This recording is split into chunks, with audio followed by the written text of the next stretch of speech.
बिस्मिल्लाहिर्रहमानिर्रहीम। अस्सलाम वालेकुम नाज़रीन, आप यूट्यूब चैनल देख रहे हैं। मैं इमरान खान हूँ। ये एक फैक्ट चेक वीलॉग है क्योंकि डीजीआईएसपीआर ने एक प्रेस कॉन्फ्रेंस की है। ये एक बहुत बड़ा ओहदा है।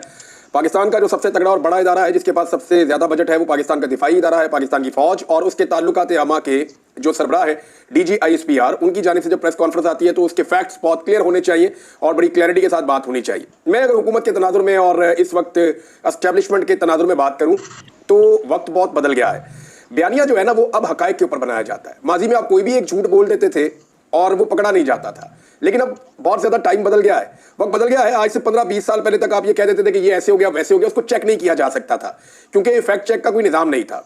अब झूठ पर बना हुआ जो बयानिया है वो ज्यादा देर टिक नहीं सकता, उसके ऊपर मीम्स बनना शुरू हो जाते हैं, उसका मजाक उड़ना शुरू हो जाता है क्योंकि सोशल मीडिया की एक बड़ी वसी आर्काइव है। आर्काइव कहते हैं रिकॉर्ड, जो आपके पास महफूज हो जाता है। यानी आपकी एक आर्काइव है, उसके अंदर एक बहुत बड़ा आपका रिकॉर्ड है जो पुराना है वो महफूज हो गया है। तो इसका पूरा एक सिस्टम है सोशल मीडिया में, और जो लोग इसको जानते हैं, जो फैक्ट चेक कर सकते हैं, वो थोड़ी सी मेहनत करते हैं और थोड़ी सी महारत चाहिए, वो सारी चीजें निकालकर सामने ले आते हैं।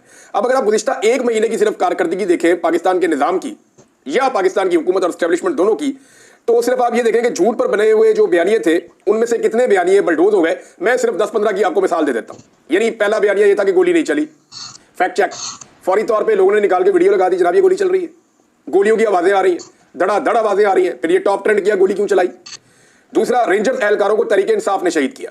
वो लाइन ऑफ ड्यूटी शहीद जरूर हुए हैं, ड्यूटी पे आए हुए थे, वो शहीद हुए, लेकिन वो जिस शख्स ने उनको गाड़ी के नीचे दिया वो फौरी तौर पे फैक्ट चेक हो गया और सारे हकायक सामने आ गए।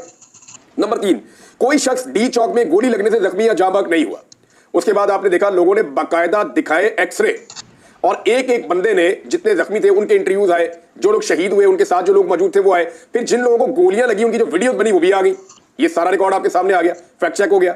नंबर 4, अस्पताल में बुलेट इंजरी वाले नहीं आए, अस्पताल के डॉक्टरों ने खुद फैक्ट्स बता दिए आलमी मीडिया को और वो सारी दुनिया के सामने आ गए। चौथा, झूठ पकड़ा गया।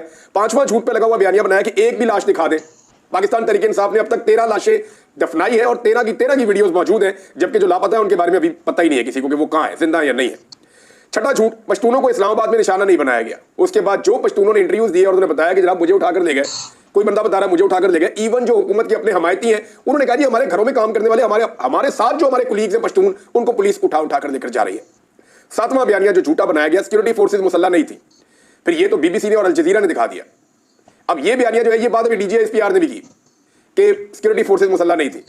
अब उस वक्त से लेकर अब तक फैक्ट चेक हो रहा है सोशल मीडिया के ऊपर, धड़ाधड़ जो है वो वीडियो और तस्वीरें लगाई जा रही है जहां पे सिक्योरिटी फोर्सेज के पास 24, 25, 26 तारीख को हथियार मौजूद थे और वो हथियार चला भी रहे हैं। 8वां, रिचर्ड ग्रेनल का अकाउंट जाली है। ये भी एक जनाब झूठ कर दिया गया और ये क्लेम किया गया, लेकिन वो मेरे ख्याल में 4 घंटे नहीं चला झूठ और वो फौरी तौर पर साबित हो गया। 9वां, साजिद तारड़ जो है वो डोनाल्ड ट्रंप का मुशीर है। ये झूठ भी पिछले 1 महीने के अंदर जो है वो फारिग हो गया।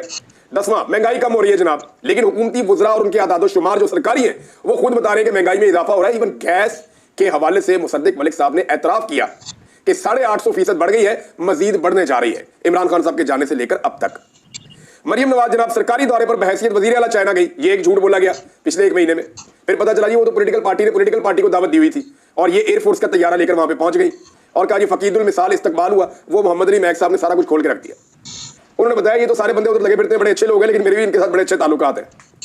फिर 12वां जो झूठ इसी 1 महीने के अंदर, बहुत यानी 1 महीने में दर्जनों झूठ पकड़े गए। 12वां झूठ ये था कि रिचर्ड ग्रेनल और गोल्ड स्मिथ खानदान का कोई ताल्लुक है और पाकिस्तान एक एटमी कुव्वत है, उसको सरनगू करने की कोशिश हो रही। फिर ट्विटर डिलीट करके नंगे पांव भागे बेचारे, ये भी झूठ पकड़ा गया।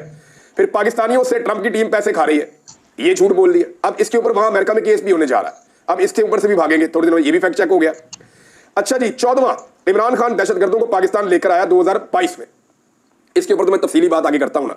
ये डीजीआईएसपीआर ने और मौजूदा हुकूमत ने बार बार ये इल्जाम लगाया, गोली मुजाहिरीन ने चलाई। एक ये नया बयानिया भी आ गया और ये डीजीआईएसपीआर ने कहा।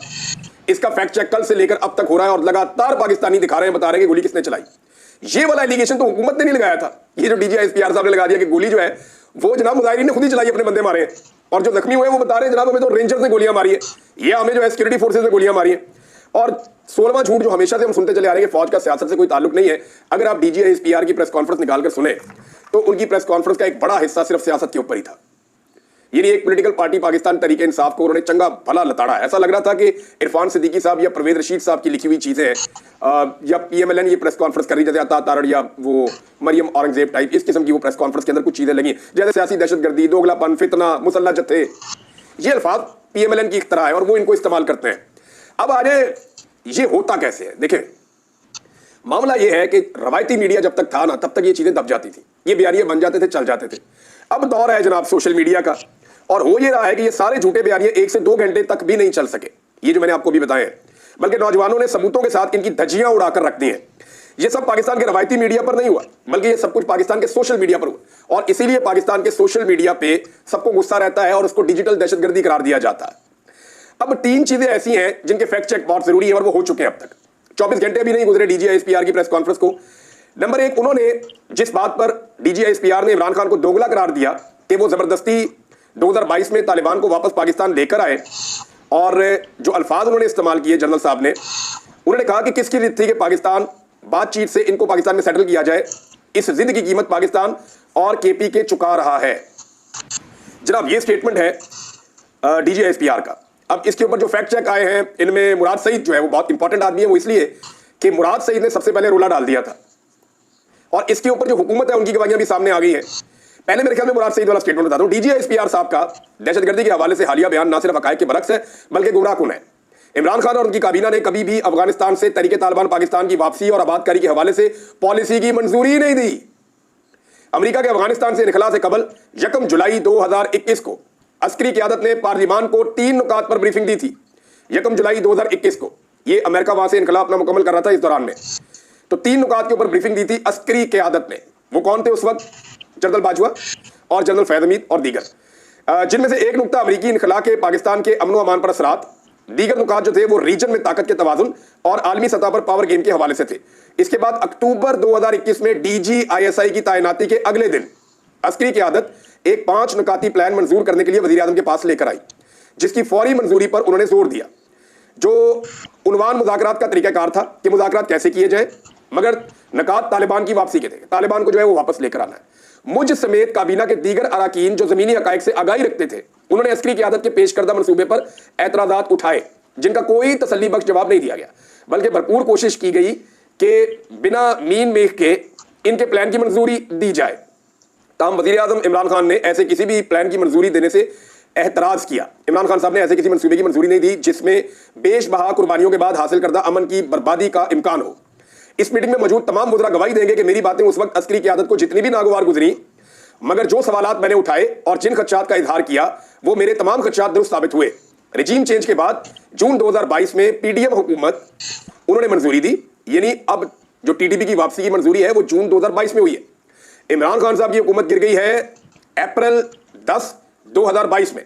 मई और जून, इमरान खान की हुकूमत गिरने के 2 महीने के बाद जो हुकूमत पीडीएम की बनाई गई वो हुकूमत जनरल बाजवा थे उस वक्त आर्मी चीफ, और डीजीआईएसआई थे नदीम अंजुम।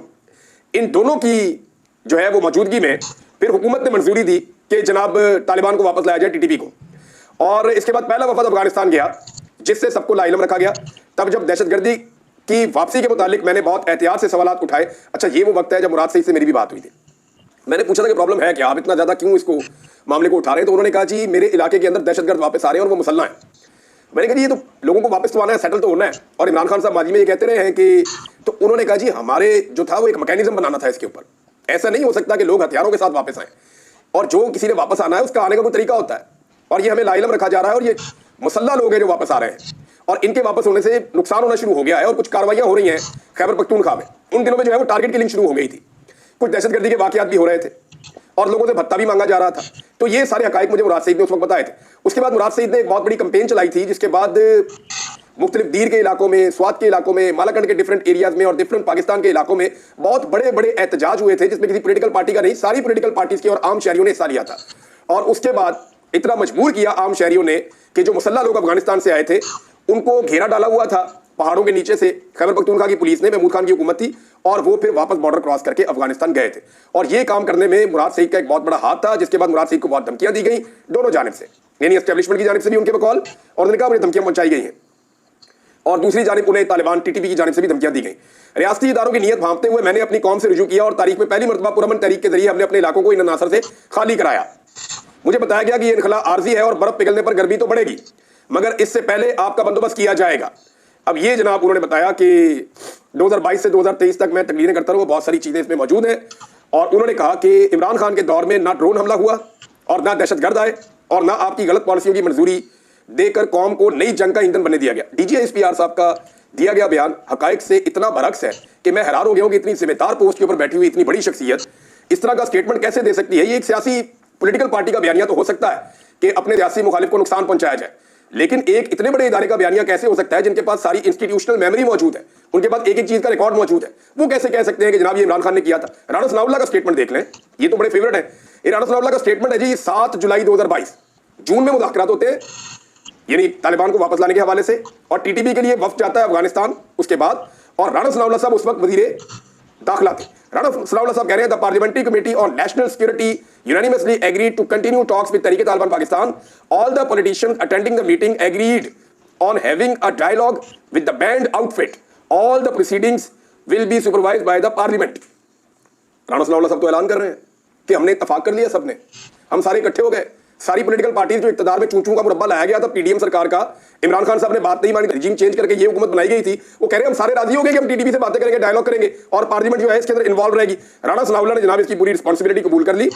ख्वाजा आसिफ ने भी बताया, बाकी सब ने बताया, general Bajwa assures taking parliament into confidence on TTP talks, कि जनरल बाजवा ने यकीन दहानी करवाई थी कि जो भी बातचीत होगी टीटीपी के साथ उस पे आपको जो है वो एतमाद में लिया जाएगा। राणा सनाउल्लाह साहब ने एक और बहुत बड़ा एतराफ कर दिया, इसको जो है वो सबसे पहले पकड़ा सिद्दीक जान साहब ने। बारीक नुक्ता और बारीक वारदात पकड़ने में सिद्दीक जान का जो किरदार है उसको आप कभी नहीं भूल सकते। ये याद रखिएगा, बहुत सारे बारीक वारदातें वो मुझे भी बताते हैं, खुद भी एक बारीक आदमी है, बड़ा बारीक काम करते हैं, लेकिन उन्होंने, सिद्दीक जान ने ये बारीक एक और चीज पकड़ी। उन्होंने बताया कि जिस मीटिंग में तालिबान की वापसी के हवाले से ब्रीफिंग और फैसले हुए, इन मीटिंग में इमरान खान मौजूद ही नहीं थे, और ये राणा सनाउल्लाह साहब ने इसका एतराफ किया है।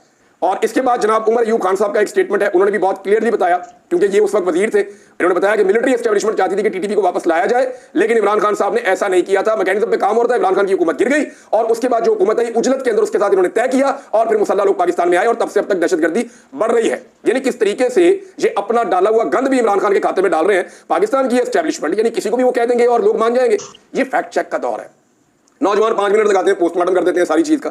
अच्छा जी, दूसरी चीज जो डीजीएसपीआर ने कही कि गोली मुजाहिरीन ने चलाई, सिक्योरिटी फोर्सेज के पास असला था ही नहीं।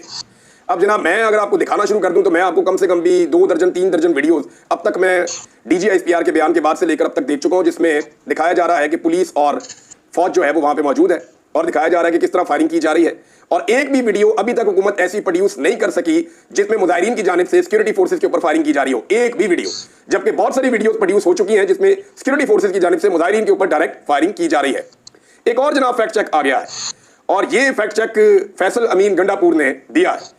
यानी केपी में गवर्नेंस के मसाइल के हवाले से डीजीएसपीआर ने नुक्ता उठाया तो उन्होंने तो पूरा पोस्टमार्टम किया है। फैसल अमीन गंडापुर साहब ने डीजीएसपीआर को मुखातिब करते हुए बहुत ही लंबा आर्टिकल लिख दिया है ट्विटर के ऊपर। उन्होंने बताया जी किस तरह खैबर पख्तूनख्वा में दर्जनों पॉइंट्स हैं उनके पास, तो उन्होंने लिखा जनाब कि एक तो 103 अरब का सरप्लस सिर्फ हमारे सूबे के पास है, आप गवर्नेंस की बात करते हैं। फिर उन्होंने कहा जी किस तरीके से हमने अपने फंड्स को खर्च किया तरक्याती मनसूबों के लिए। फिर उन्होंने अपने हेल्थ की पॉलिसी के हवाले से बताया। फिर उन्होंने ये बताया कि डेवलपमेंट के हवाले से जो उनके कट लगे हैं इसके बावजूद जो उन्होंने काम किया, यानी बहुत लंबे चौड़े उन्होंने वो हकायक बताए खैबर पख्तूनख्वा हुकूमत ने जो जो काम किया है। तो यहाँ पे एक सूबे की हुकूमत के ऊपर डीजीएसपीआर को तनकीद करना जो है वो नामुनासिब है वैसे, क्योंकि उनका काम नहीं है ये कि वो गवर्नेंस के मामलों के अंदर दखल दें। वो ये कहते हैं कि गवर्नेंस बुरी है खैबर पख्तूनख्वा की, जिसकी वजह से फौज को कुर्बानियां देनी पड़ रही हैं, तो उन्होंने अपनी गवर्नेंस गिनवाई है। और आखिर में उन्होंने एक क्वेश्चन पूछा है गवर्नेंस गिनवाने के बाद कि in the and I would ask them a simple question, कि मैं उनसे फिर एक साफ सादा सवाल करूंगा आखिर में, would you like to comment on the lack of performance of your favourite TikToker CM of Punjab, कि आप अपनी जो टिकटॉकर वज़ीर आला पंजाब जो आपकी फेवरेट है उसके बारे में आप कमेंट करेंगे, उसकी कारकर्दगी के बारे में। निस्त मार दिया पकड़ के सूबे का। एजुकेशन की हालत आप देख लें, हेल्थ की हालत आप देख लें, सफाई की हालत आप देख लें, आप पुलिस की हालत देख लें, आप बाकी महकमों की हालत देख लें, किसी जगह टके का काम नहीं हो रहा। लॉ एंड ऑर्डर की सिचुएशन आप देख लें पंजाब के अंदर, कोई चीज इनसे कंट्रोल नहीं हुई। स्मोक की हालत आप देख लें, पहले कई सालों से बढ़ती चली जा रही थी, इस साल तो इतनी बढ़ गई कि ये खुद ही पाकिस्तान छोड़कर भाग गए। तो जनाब यहां पे आखिर में एक बड़ा चुपता हुआ सवाल पूछा, लेकिन जवाब कौन दे इसका। अब नादरीन एक चीज और है, इमरान खान साहब को झुकाने की तमाम तर कोशिशों के बावजूद जब कोशिशें दम तोड़ गई, पूरा जोर लगाकर देख लिया कि ये आदमी नहीं झुकता, और जो भी ऑफर इसको की जाती है थोड़े दिनों के बाद ये पब्लिक कर देता है। आपको पता है इमरान खान साहब ये ऑफर पब्लिक क्यों कर देते हैं? मैं आपको एक चीज बताता हूं। इंसान जो है ना वो अपने दावे का या अपनी बात का गुलाम बन जाता है। वो एक कहावत है ना, जो बोल जबानों निकल गया वो तीर कमानों निकल गया। तो जो मर्द होता है ना वो बात करते हुए बहुत डरता है और बहुत परेशान रहता है। वजह यह है कि मर्द के मुंह से जब बात निकल जाए ना तो वो तीर कमान से निकल जाता है, फिर उसको अपनी बात के ऊपर पहरा देना पड़ जाता है। ये ऐसा नहीं हो सकता कि जनरल बाजवा की तरह आज आप कुछ कह रहे हैं कल आप कुछ कह रहे हैं, पॉलिसी आपकी बदलती जा रही है, ऐसा नहीं होता। जो मर्द होता है वो खड़ा हो जाता है, डट जाता है, वो ये कहता है मेरे मुंह से ये बात निकल गई पूरी करूंगा। जैसा कि इमरान खान ने कहा कि भाई मैं आखिरी गेंद तक लड़ूंगा, आखिरी सांस, खून के आखिरी कतरे तक लड़के दिखाया उसने आपको। उसने कहा मैं नहीं झुकूंगा, मैं डील नहीं करूंगा, उसने ऐसा करके दिखाया। अब बार बार जो भी डील इमरान खान साहब को दी जाती है वो पब्लिक कर देते हैं। उसका रीजन पता क्या है? ताकि मैं इसको पब्लिक करूं, मेरे पास ये ऑप्शन ही ना रहे। इमरान खान साहब डील के अपने तमाम ऑप्शन खुद ही खत्म कर देते हैं। जब भी उनको कोई डील ऑफर की जाती है उनके साथियों की तरफ से तो उसको खुफिया रखने की कोशिश की जाती है, लेकिन इमरान खान साहब थोड़े दिनों के अंदर अंदर वो डील पब्लिक कर देते हैं। उसकी वजह यह है ताकि सबको पता चल जाए और ये डील भी मैं करने के काबिल ना रहूं। तो इमरान खान अपने डील के रास्ते खुद बंद करते हैं। तो मर्द की जुबान से जो बात निकलती है वो तो फिर पूरी होनी चाहिए। और देखिए इसमें मैं आपको बताऊं, इंसान का कमाल नहीं होता, ये नीयत की बात है और अल्लाह रब्बुल इज्जत रखता है। कोई भी आदमी लोहे का बना हुआ नहीं होता, ना इमरान खान लोहे का बना हुआ है। कोई भी आदमी जो है वो ये अल्लाह पे तवक्कल और उसकी मेहरबानी होती है। अल्लाह ताला अपनी ये मेहरबानी उन लोगों पर करता है जिनकी नीयत ठीक होती है। बेशुमार लोग जो है वो ताकत के जोर से कैद के अंदर जाके परेशानियां देखते हुए टूट जाते हैं, लेकिन जिनको रब सब्र दे देता है, हिम्मत दे देता है, ये रब की देन है। इसमें इंसान का कोई कमाल नहीं है। आदमी बड़ा कमजोर है। मैं आपके सामने एक मिसाल बैठा हूं, क्या नहीं मैंने बर्दाश्त किया, लेकिन मेरा मौकिफ मेरे अल्लाह ने नहीं बदलने दिया और इसके अंदर टके की मेरी हैसियत नहीं है। मैं अपने आप को इस काबिल नहीं समझता कि मैं एक दिन की कैद भी बर्दाश्त कर सकूं। मेरा अल्लाह बड़ा मालिक है, मेहरबान है। वो इतना ताकतवर है कि उसने मुझे बार बार दिखाया कि देख तेरी औकात क्या है, और मुझे मेरी औकात दिखाता था मेरा रब, और फिर वो बताता था कि वो खुद कितना ताकतवर है, मुझे हारे हुए को वो जितवाता था। तो इमरान खान साहब के साथ जो है वो अल्लाह ताला की मेहरबानी है और उसके पीछे बहुत सारे लोगों की दुआएं भी हैं। यानी मैंने इतनी दुआएं अपनी जिंदगी में किसी शख्स के लिए होती हुई नहीं देखी जितनी मैंने इमरान खान साहब के लिए होती हुई देखी है। 2023 में मैं उम्रे पर गया था, रमजान मुबारक था। मैं वापस आया तो मैंने इमरान खान साहब को, मैं अपने आप को रोक ही नहीं सका, मैं सोच रहा था कि बात मुझे नहीं करनी चाहिए, लेकिन फिर मैंने इमरान खान साहब को एक फ़ोन किया और फिर मैं उनसे मिला। मैंने इमरान खान साहब को कहा कि आपके जहन में अगर कोई खदशा है या कोई परेशानी है तो उसको झटक दें आप। उन्होंने कहा क्या हुआ? मैंने कहा जी मैंने खाना काबा में और मस्जिद नबवी में जितनी दुआएं आपके लिए होती हुई देखी हैं मैंने किसी के लिए नहीं होती हुई देखी। लोग अपने से ज़्यादा बढ़ के आपके लिए दुआएं कर रहे हैं। तो इमरान खान साहब ने मुझे एक जुमला कहा कि इन दुआओं की वजह से इमरान मैं बार बार बचाऊं, वरना मेरे बचने के इम्कानात नहीं थे जितनी ताकत के साथ मेरे खिलाफ ये निज़ाम आया। बहरहाल मेरे ख्याल में वीलॉग को यहाँ पे रोक लेते हैं। अब मिन्नतें की जा रही है इमरान खान साहब की कि सरेंडर कर दो।